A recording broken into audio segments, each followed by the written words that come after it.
In January, we did my annual 31 Days to a More Effective Compliance program where we looked at one thing you could do each day. Well, we're back with the Compliance Tip of the Day. This is the podcast where we bring you daily insights and practical advice on navigating the ever-evolving landscape of compliance requirements.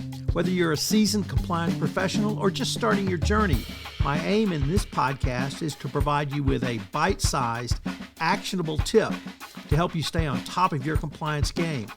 In the chaotic world of 2025 and beyond, compliance will become even more important, and you staying on top of your game will help your company move forward. Today on the Compliance Tip of the Day, we look at multiplying the influence of compliance by using multipliers. In their book, Multipliers, How the Best Leaders Make Everyone Smarter, Liz Weissman and Greg McCowan focused on two different types of leaders, diminishers and multipliers. Multipliers are leaders who encourage growth and creativity from their workers, while diminishers are those who hinder and otherwise keep employees' productivity at a minimum. These techniques are not only beneficial for every CO to use as a business leader within your organization, but also for every compliance practitioner to more fully operationalize corporate compliance programs. They also help you understand more fully the concept of the 360 degrees of compliance, because in every interaction you can multiply the power of your communication by using a variety of simple and even straightforward tools. Multipliers increase, often exponentially, the intelligence of the people around them through communication. They lead organizations or groups that can understand and solve problems rapidly and achieve their goals and adapt and increase their capacity over time. On the other hand, diminishers literally drain the intelligence, energy, and capability of employees and team members this time around. The lead groups that operate in silos find it hard to get things done. Diminishers are the empire builders who are only interested in collecting very talented people around them so they look good.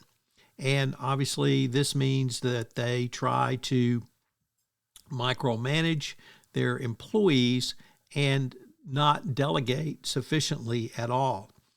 So what I found was that a leader could use multiplier effects, and this works really well for the compliance professional who's working to operationalize a best practices compliance program.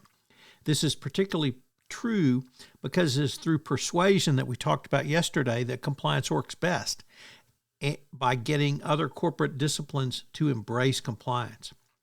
Some of the specific techniques are to identify not only what skills are there on your teams, but also what comes easily and naturally to the members of your team.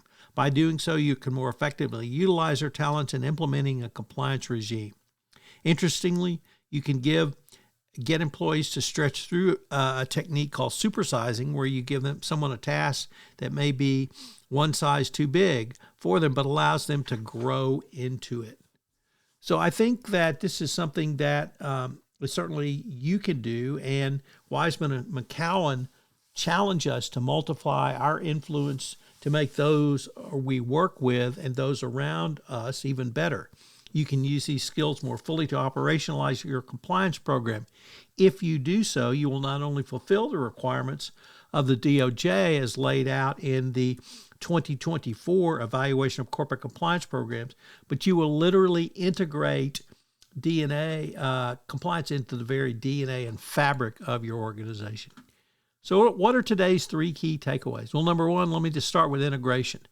Use multipliers to integrate compliance into the fabric and DNA of your organization.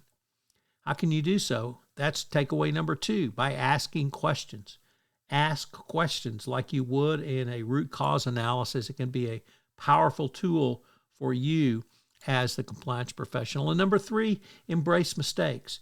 You're going to make mistakes, and what you need to understand is learn from your mistakes.